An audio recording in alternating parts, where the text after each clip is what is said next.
space. Let me call you right back. You're such a good person, but it's not you, it's me. You're gonna make someone else so happy. I'm confused. Welcome to segment 2, how to handle rejection when it comes to love. So how do we deal with this? Girls, boys, who's ever watching, I'm gonna share some tips on how to handle this awful rejection in love. I have been rejected at least 2 major times in my life, and it was so painful, especially if you're in love, you're with this person, and all of a sudden they have just pushed you out of their life. You don't even recognize this person. They're saying things they never did.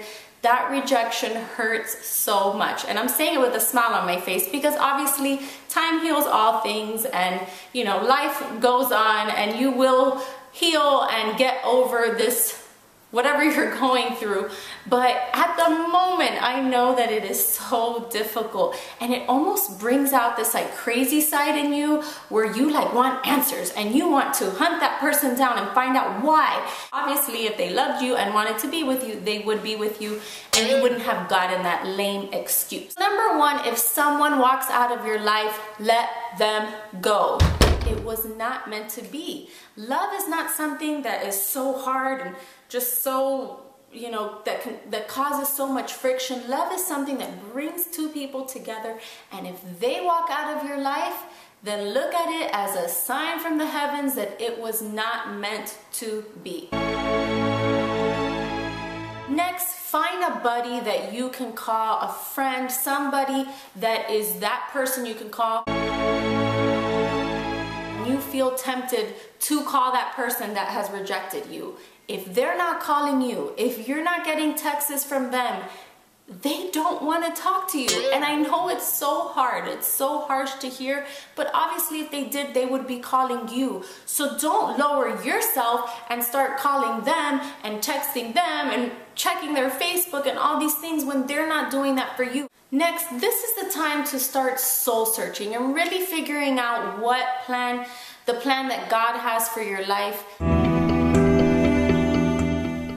So use it as an opportunity to make yourself better and to just be able to attract that person that you really do deserve.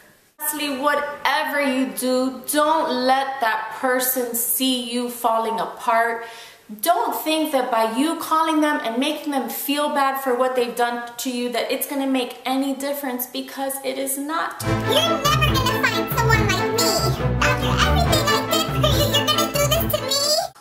It's sad to say, but it's not going to make any difference. So pick yourself up. I remember one time I went through this really embarrassing rejection, and I just was all dramatic and I threw myself to the floor, and I'll never forget my friend Tanisha. She said, "Lily, you look so stupid right now. Pick yourself up."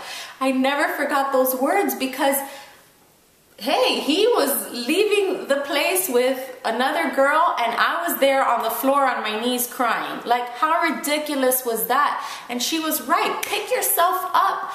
Don't look ridiculous in front of this person. Have more dignity, more pride in yourself. And even if you have to fake it, but don't let that person see you at your lowest, because they're just not worth that. They're not worth seeing you like that. So just compose yourself, pick yourself up, and just know that things are going to get better. So obviously, guys, I did get over my rejection. I know that it's so hard to go through it, like just brings out the worst in you. But if you can just know that all these things happen for your good, and that God is preparing the way for somebody to come your way, the perfect person, you can get over this rejection. It's not the end of the world. I found the true love of my life. I have a wonderful son, and we have a happy family. The same can happen to you, and love does exist. You can find a good man in this world. Don't think that all men are the same.